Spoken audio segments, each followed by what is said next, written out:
is Mr. Cunanan. He's been one of our top 10 fugitives now for several weeks. This is the person that's wanted in the homicide of Mr. Versace. The search for the prime suspect in the Versace killing is now for Andrew Cunanan, who is wanted for a total of 5 murders. The FBI is describing it as an intense manhunt.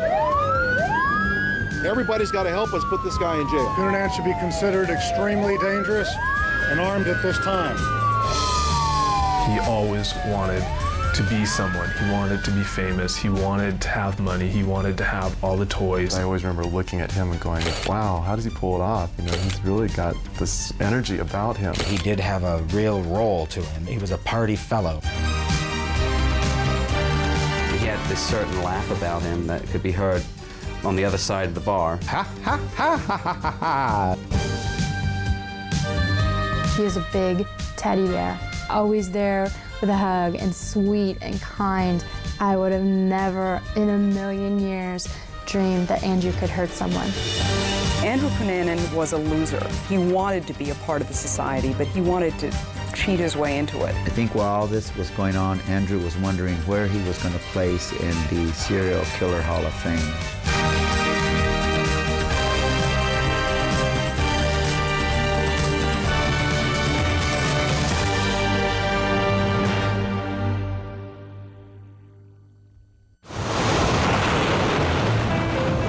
It began in California, near the Pacific, the ocean whose name means peace.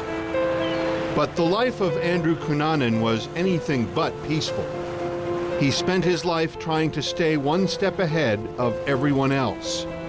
In his dreams and in his lies, he was an heir to a fortune, or an aspiring actor, or a witty young man with an ex-wife and daughter. He lived behind stories and half-truths, yet to many friends, to know Andrew Cunanan was to love him. Andrew was outgoing, fun-loving, caring, boisterous, goofy, someone who loved life. He could have been anything. Good morning, FBI. But instead, Andrew Cunanan became one of the most notorious and hunted criminals in America. It would all come to a brutal end inside a Miami Beach houseboat, thousands of miles from where his life began, in suburban San Diego, a place where every family worked to try to fulfill the American dream, a dream that Andrew Cunanan would twist into a nightmare. Summer 1969. The sun was setting on a troubled and violent decade. For a brief time, the world looked up in awe and wonder at the promise of a new age as Neil Armstrong took his first steps on the moon. It's one small step for man, one giant leap for mankind. But in San Diego, California, Modesto and Marianne Cunanan had their own reasons for remembering that extraordinary time. That was when they welcomed into the world their youngest child. The last of 4 children, he was born on August 31st in 1969 in Paradise Valley Hospital. The Cunanans, both Catholic, baptized their boy Andrew Philip, the names of 2 apostles. His father, Modesto, had come to the United States from the Philippines and was serving in the U.S. Navy. Andrew's mother, Marianne, had been a San Diego telephone operator. The Cunanans lived a routine life in a working-class suburb, National City. It is one of the poorest cities in America. But the Cunanans seemed determined to move up, to make a better life for their children, especially for Andrew. Modesto doted on the boy. Andrew's father paid an awful lot of attention to him, and I think cultivated in his son an interest in education and an interest in the finer things. My recollection is that they had a fairly modest existence, but I understood from his father that there was a drive to want more. In 1972, Modesto retired from the Navy and got a job as a stockbroker, while Marianne raised the children. She was deeply religious, and she had a powerful influence on Andrew. He read the Bible by age 7, became an altar boy, and for a time thought of becoming a priest. His mother was seen almost every day in church, and there was a solemn, almost church-like atmosphere in the Cunanan home as well. It was a very quiet place. It was almost tomb-like in many ways. And I think for Andrew it was a stifling environment. When Andrew was 9, his family moved to a better neighborhood, Bonita, and his world was transformed. Between Bonita and National City, the contrasts are just so obvious. Bonita, the majority of the people that lived in Bonita, very comfortable. Most people, everybody had a swimming pool and rode horses, went on vacations, had their jet skis or snow skis. It did not take long for Andrew to see the stark difference between the world he left behind in National City and the world he embraced in Bonita. His tastes began to change. Andrew was over at my house, and he was complaining because there wasn't any Perrier. And at 13, soda water was like drinking Alka-Seltzer.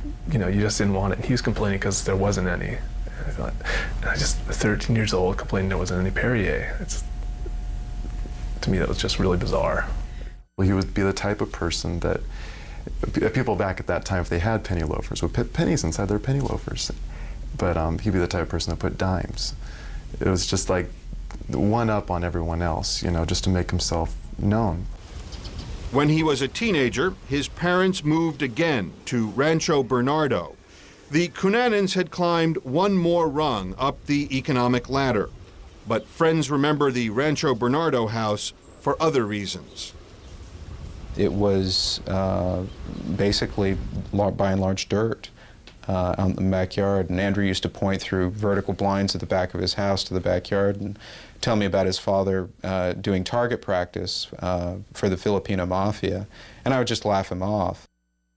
Modesto and Marianne managed to send their youngest son to one of the most exclusive private schools, the Bishop's School in La Jolla. The tuition, $9,000 a year. There, Andrew began to rub elbows with the sons and daughters of San Diego's elite. This, Andrew felt, was where he belonged. Andrew's the most status-conscious person I've ever met to this day. He always wanted to be someone. He wanted to be famous. He wanted to have money. He wanted to have all the toys. He always pretended to have more than he really did, or he wanted you to think he had more than he did. And I just always knew that it wasn't true. It was all fantasy. His classmates also came to know something else about Andrew. He made no secret of the fact that he was attracted to men and would whistle at members of the male water polo team. By some reports, he even began having liaisons with older, wealthy men. He developed affectations, telling friends his favorite TV show was Brideshead Revisited, and at times he even carried around a teddy bear, like the character Sebastian.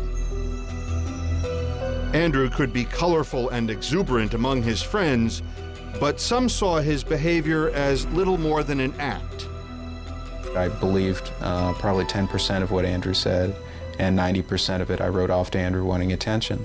Even down to his homosexuality, I thought that was an act. And really, I think that ultimately Andrew was not gay. As insane as that may sound, I think Andrew found an act that was convenient for getting attention, and the sexual aspects of his life had nothing to do with that act. In 1987, Andrew Cunanan graduated from the Bishop's School. His classmates voted the outrageous 18-year-old the most likely to be remembered. Certainly, they would not forget his yearbook page. While his classmates filled the pages with their accomplishments, Andrew's entry was nearly empty. Others listed their hometowns. Not Andrew. He seemed intent on covering up what he did and where he came from. Instead, there was just a quote from the 18th century in the court of Louis XV. Après moi, le déluge. After me, the storm. It would take nearly a decade for his classmates and the world to fully grasp how devastating that storm would be.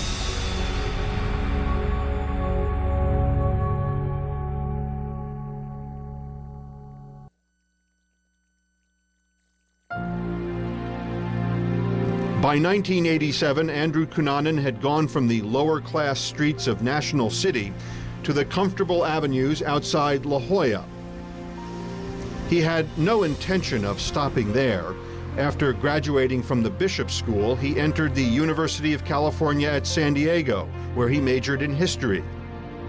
But soon his own history would be altered forever. In October of 1988, a warrant was issued for the arrest of Andrew's father. Modesto Cunanan was charged with embezzlement and became a fugitive. He fled the country and returned to the Philippines. Andrew's mother, Marianne, was forced to live on food stamps. Andrew's carefully cultivated life crumbled. Soon after, he dropped out of school. Andrew went to visit his father, but quickly returned to the United States, disgusted, he said, because his father was living in squalid conditions. With that, Andrew began to turn his back, once and for all, on the world in which he'd grown up. He would create a new life, centered around wealthy, often closeted gay men who took him to expensive dinner parties. He developed a routine. Let us say Andrew was one of these parties and he found out that a certain wealthy millionaire closeted man collected orchids. That night when Andrew went home, he went and got every book he could on orchids. He was continuing the social climbing that had begun years before in suburban Bonita. His fantasies of life among the well-to-do were fulfilled, but getting there required more than just making connections. Andrew Cunanan had become a gigolo, a kept man. Andrew had one benefactor at a time, one major benefactor. And these relationships, they lasted for a while. And Andrew made sure that they lasted for a while by keeping their interests. That was only part of the Andrew Cunanan mystique. He made friends his own age in San Diego's gay community of Hillcrest, where the outrageous Andrew from the Bishop School could dance bare-chested on tables and buy rounds of drinks for everyone. When he was with his friends in the bar, you know, there would be like tricks he would play on the bar, and there would be like times where he'd snag somebody's hat off of some young cute guy and run across the bar and put it on another guy and make that guy have to chase him to go get that hat. I mean, those were silly little pranks that he was famous for. The young man who relied on the money and influence of benefactors could act as a benefactor to others. He enjoyed the fact that he was given out to people his own age, or it was almost like Robin Hood, you know, stealing from the rich and giving to the poor sort of thing. I don't know. That's how I see it, but I think Andrew was more or less very happy and very, very thrilled to be treating people that he thoroughly and generally enjoyed hanging out with. He could be generous with his affection as well as his money. Andrew always was the first one to run up and give you a hug. In fact, that's the thing I'll remember forever. I can still, in my mind, hear the way he would greet me and come at me with these open arms and Sheila and a big hug, and it was that way for everybody. Everybody got a hug and a kiss. He had a zest for living and a laugh to match. I've worked very hard on doing Andrew's laugh, and it is so unique that I can't even do it. But it's a hearty, hyena-like belt, sort of like a Tarzan getting poked in the rear with a pin. Ha, ha, ha, ha, ha, ha, ha. But that's not quite there, but that's as close as I can get. Andrew seemed to be on stage, and in these performances, he rarely let people get close. He could disappear into whatever role he chose to play. Andrew told some people he was an aspiring actor or a designer. He even reinvented his family. he spoke about his mother and how when he would have a problem or something he needed to speak with her about, on occasion as a youth, he would go to her, but she was so consumed by her society lady duties and the choreography of a fashion show that was upcoming that she shunned him, and he was excluded.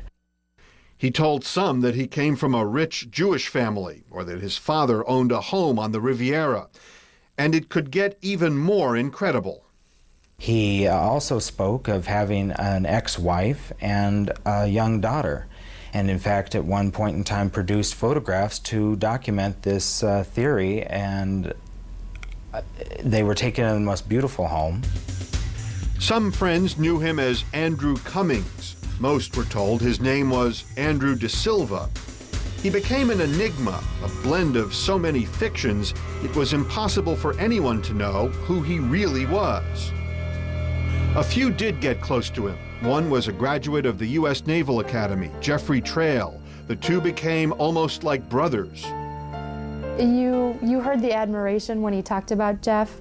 I know that there was a definite bond between Andrew and Jeff, and that they were really close friends, the best of friends.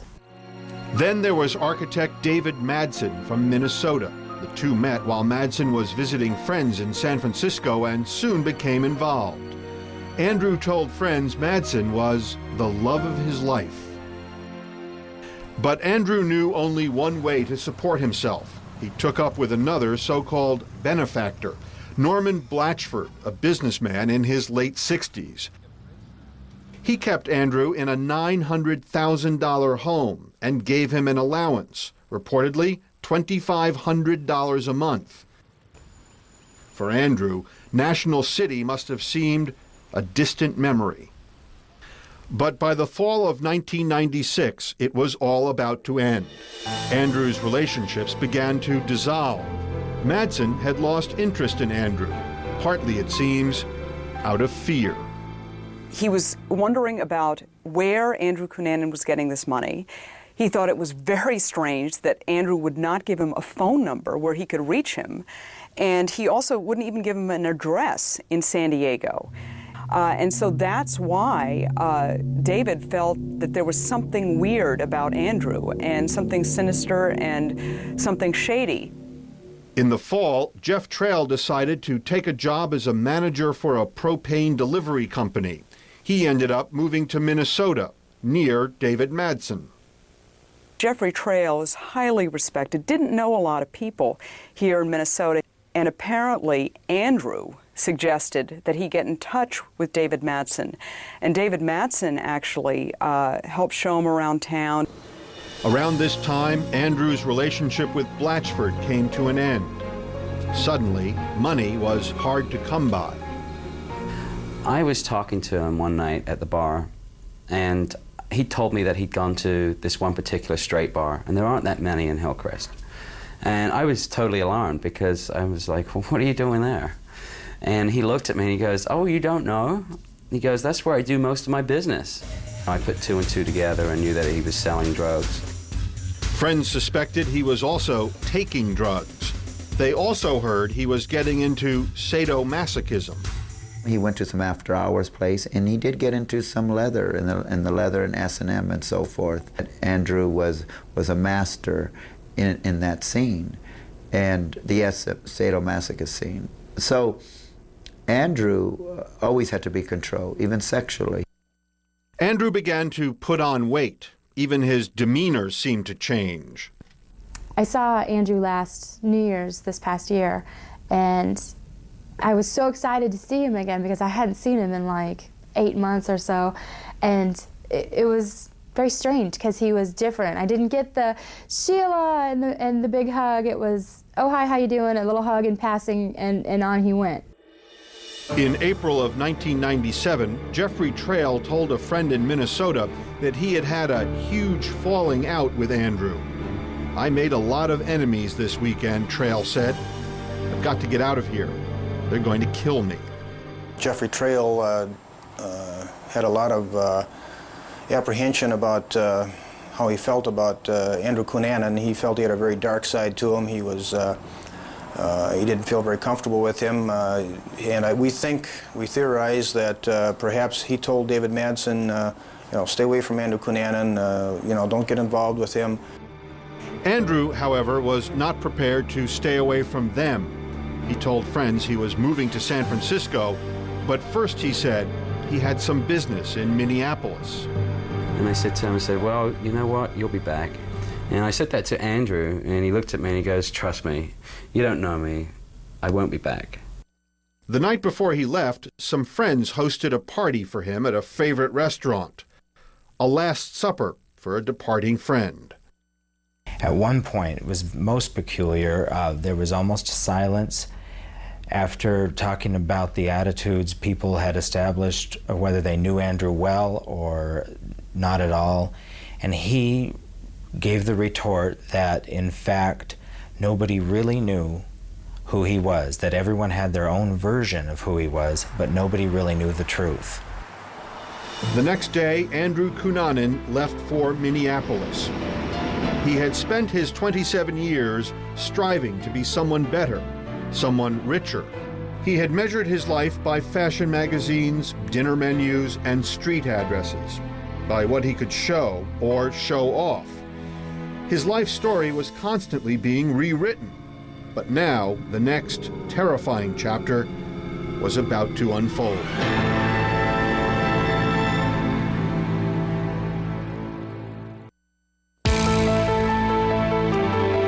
When Andrew Cunanan left San Diego for Minneapolis on April 25th, it seemed he wasn't trying to close a chapter of his life as much as attempting to reopen one. Minneapolis was the home of David Madsen, Andrew's former lover. And some of the friends who found out that Andrew was visiting that April weekend said, why are you letting him stay with you? Why are you seeing him? And David Madsen told them, well, Andrew's having a tough time. I just want to help him out. He's not going to stay with me the whole weekend. That night, Andrew and Madsen went out for dinner with some of David's friends from work, and they found Cunanan's behavior odd. This was not the exuberant Andrew of San Diego. I was harassing David for what he was wearing, got a look across the table from Andrew, and a very serious look, and he said, boy, you're really quite the bitch. And I stopped in my tracks. 2 nights later, on April 27th, Andrew invited over Jeffrey Trail, his close friend from San Diego who had recently moved to Minneapolis. But the reunion of the 3 friends was less than pleasant. That night, Madsen's neighbors heard an argument coming from his apartment. We know that neighbors say that they heard a lot of loud yelling. They heard thumping. One neighbor said that around this time he heard somebody say, "Get the F out." The next day, Andrew and Madsen were seen walking Madsen's dog as if nothing had happened the night before. But when Madsen failed to show up for work that day and the next, the friends who went out to dinner with him and Andrew began to worry. They go up to his door and they bang on the door. They both think that they hear whispering inside the apartment. And they're knocking on the door saying, "David, come out, what's going on?" But they think maybe something private is going on. A few hours later, Madsen's friends were still worried. They called the police. Inside Madsen's apartment, the police found the bludgeoned body of Jeffrey Trail, wrapped in a carpet. We believe he was struck several times with a hammer, a claw hammer, which happened to be lying nearby. He was struck numerous times in the head, causing a considerable amount of damage and injury to his skull. Cunanan and Madsen had vanished. But 4 days later, on May 3rd, 2 fishermen found David Madsen's body by East Rush Lake, 50 miles north of Minneapolis. Madsen had been shot in the head and the back with a .40 caliber pistol. Cunanan became the suspect in both murders, and as the news reached San Diego, Cunanan's friends who knew him there as Andrew De Silva were stunned. It was Andrew Cunanan's name, along with Andrew De Silva's picture, that threw us into emotional tailspin, and the layers of fabricated years of what we felt were his history here started to fall by the wayside, and the truth, the devastatingly disturbing truth, reared its ugly head. A number of David Madsen's friends believe that Jeffrey Trail was telling David some things about Andrew Cunanan and about Andrew Cunanan's life in San Diego that David Madsen did not know about. Suddenly, all of Cunanan's friends feared for their lives.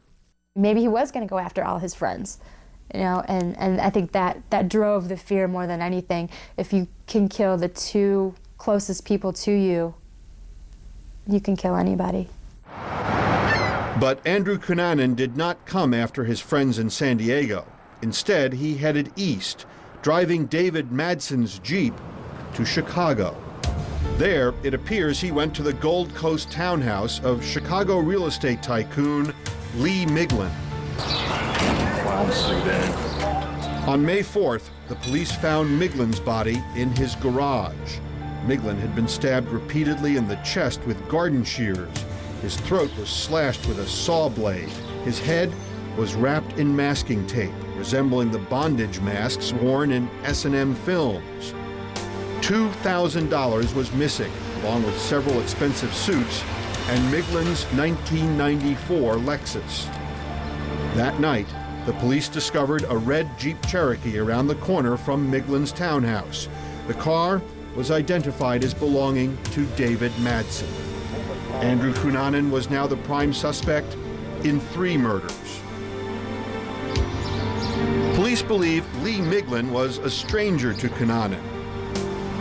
And the question remained, why would Andrew Cunanan murder him? Did Cunanan kill Miglin for the money? Or did he kill Miglin because he had a grudge against him?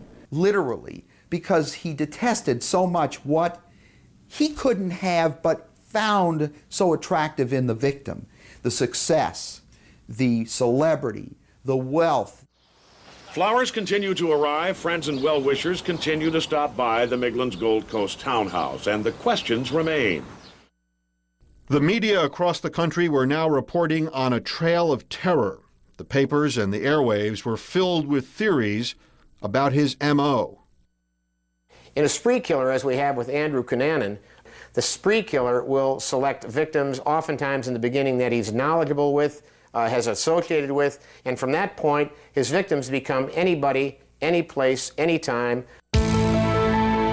Whatever might have driven Andrew Cunanan, whether it was revenge, an insatiable need for recognition, or both, the rampage of terror was far from over. As Cunanan wound his way east, the storm continued.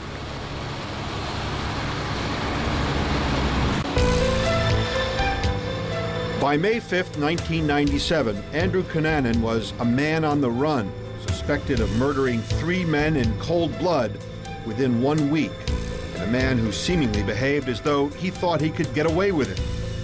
Instead of hiding in some secluded, out-of-the-way place, Cunanan headed to New York City, only 1 day after the murder of Chicago millionaire Lee Miglin.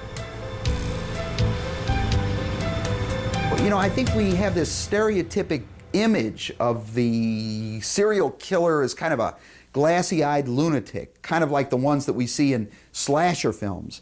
Actually, they're not like that at all. They have an uncanny ability to look like everybody else. And that's why Cunanan was so difficult to detect.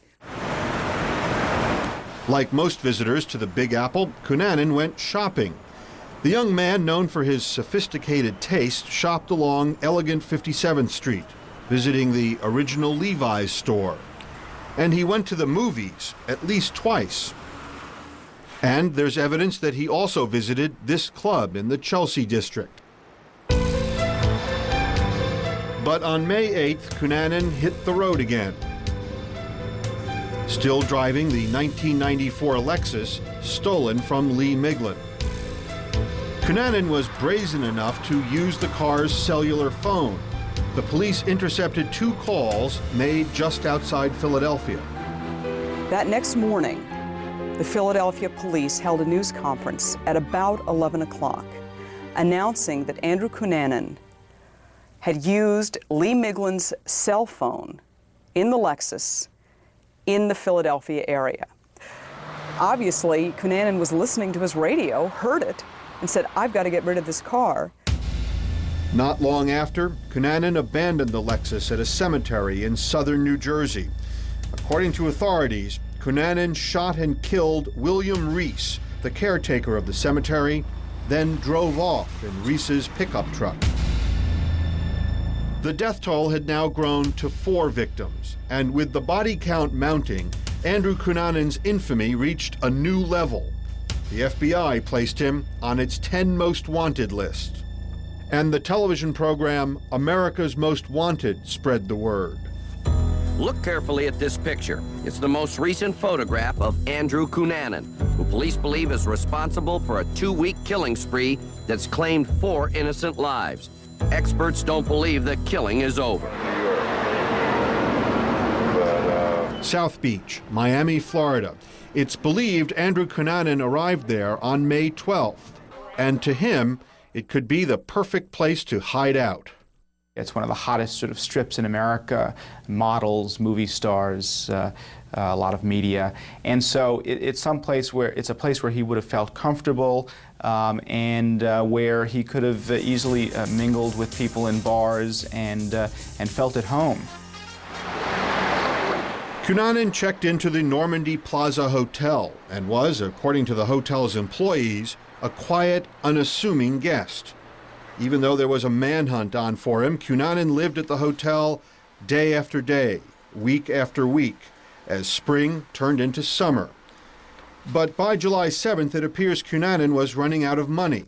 He went to this pawn shop and sold a gold coin belonging to Chicago murder victim Lee Miglin. Surprisingly, Cunanan filled out a form, signing his real name and giving a thumbprint. And I said, sign here, put your fingerprint. I give it his copy, I give it the money, and he left. That's it. It took like a 5-6 minutes.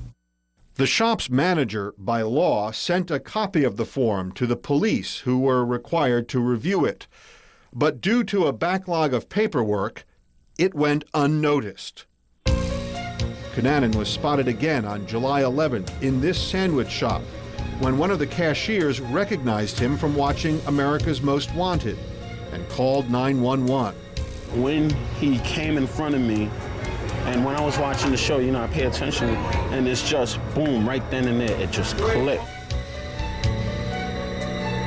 But Cunanan left before the police showed up, and despite as many as 10 reported sightings in the area, he continued roaming through Florida. And it's believed he spent time monitoring one of Miami's most prominent residents, the man considered responsible for the funky world of South Beach and the trendy, sophisticated lifestyle Andrew Cunanan aspired to. Fashion designer Gianni Versace. I think the investigation will show out that he had reasons to contact Versace, possibly for money, possibly for shelter, possibly to be aided in getting out of the country. On the morning of July 15th, Versace took his usual morning stroll to the News Cafe and bought magazines and coffee. On his return to his villa, just as he put his keys into the front gate, someone walked up from behind and shot him twice in the head.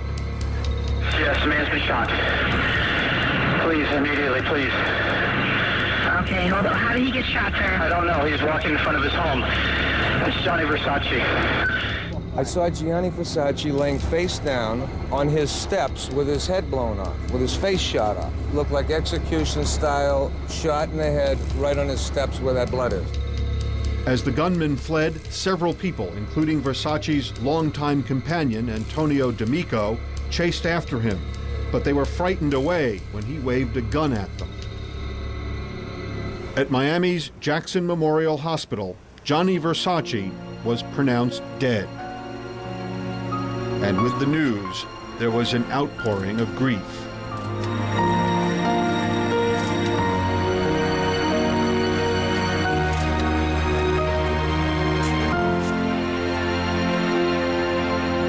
Not long after, authorities found the pickup truck, which was then identified as belonging to William Reese, the murdered New Jersey cemetery caretaker. Inside the truck was a wealth of evidence linking Cunanan to the murders. They found clothing, blood-soaked clothing. He also left identification. He left a passport. He left receipts from visits to a movie theater, I believe in New York. He left a trove of evidence.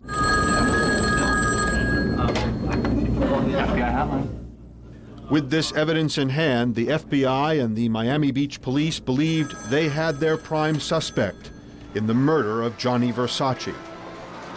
Miami Beach police investigators, in cooperation with agents of the Federal Bureau of Investigation and the Florida Department of Law Enforcement, are currently looking for Andrew Philip Cunanan as a suspect in the murder of Gianni Versace. Cunanan should be considered extremely dangerous and armed at this time. Andrew Cunanan was about to become the most hunted man in America, a man suspected of brutal exploits that would put him in the deranged company of Charles Manson, Jeffrey Dahmer, and Ted Bundy. And when he joined that select group, Andrew Cunanan finally achieved the level of notoriety for which he had been striving his entire life.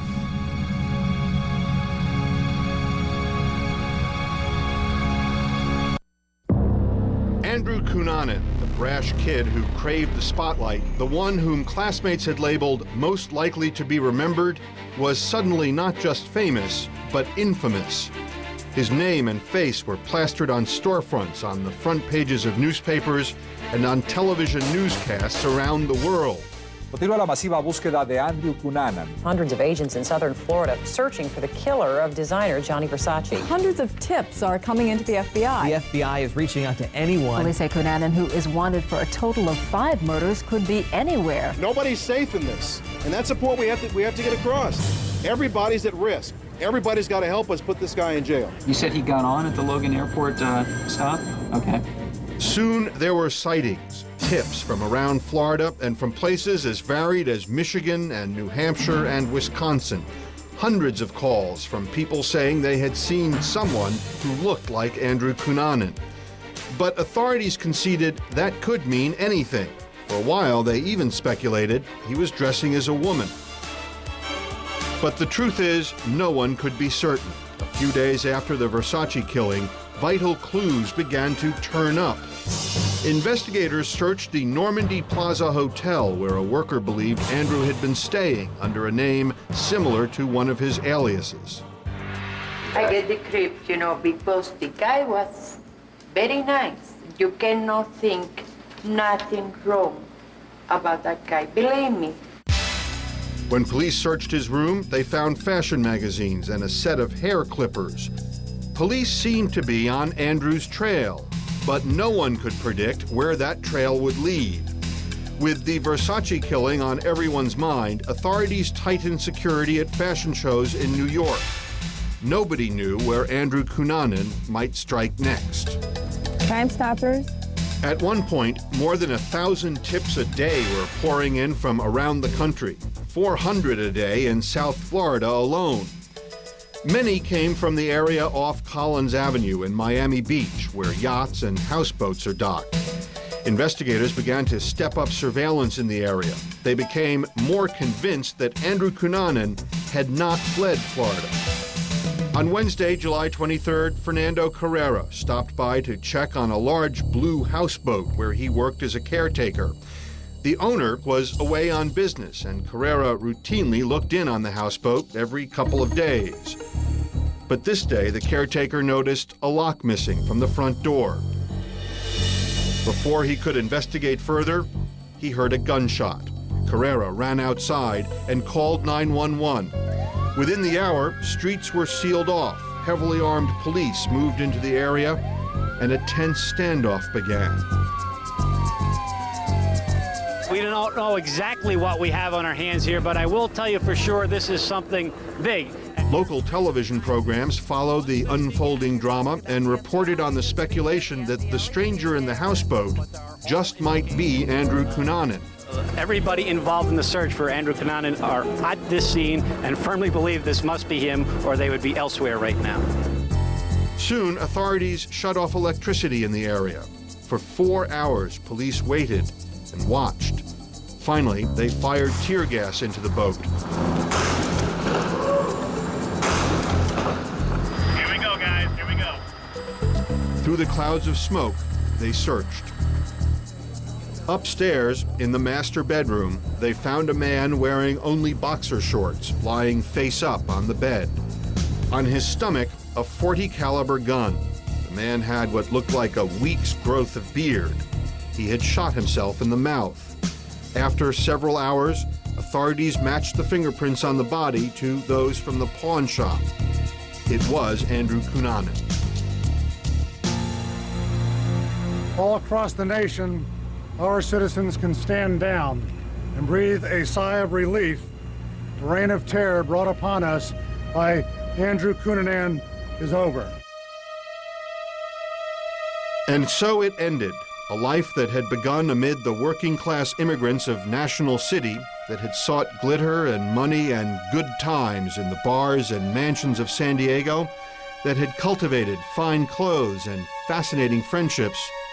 That life ended in a Miami Beach houseboat, half naked, hungry, and alone.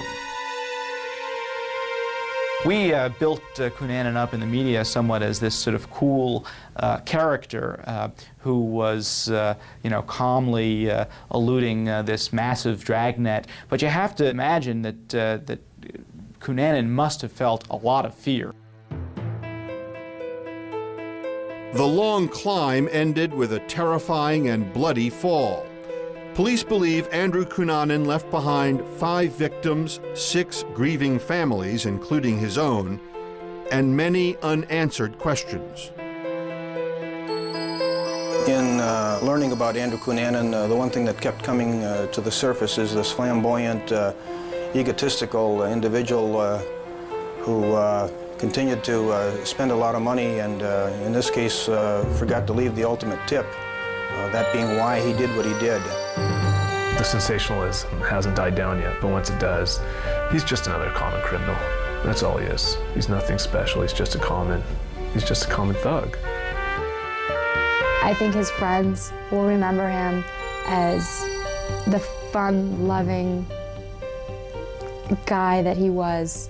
Somebody who loved life and always had a good time and always had a smile and always had time for a friend. He wanted a legacy of, here are my accomplishments, respect me, love me, be affectionate towards me. And instead, we're all left puzzled. What motivated you, Andrew? Why did you do what you did? The man who made his life a series of stories and secrets may have taken the greatest secret with him, the secret of why.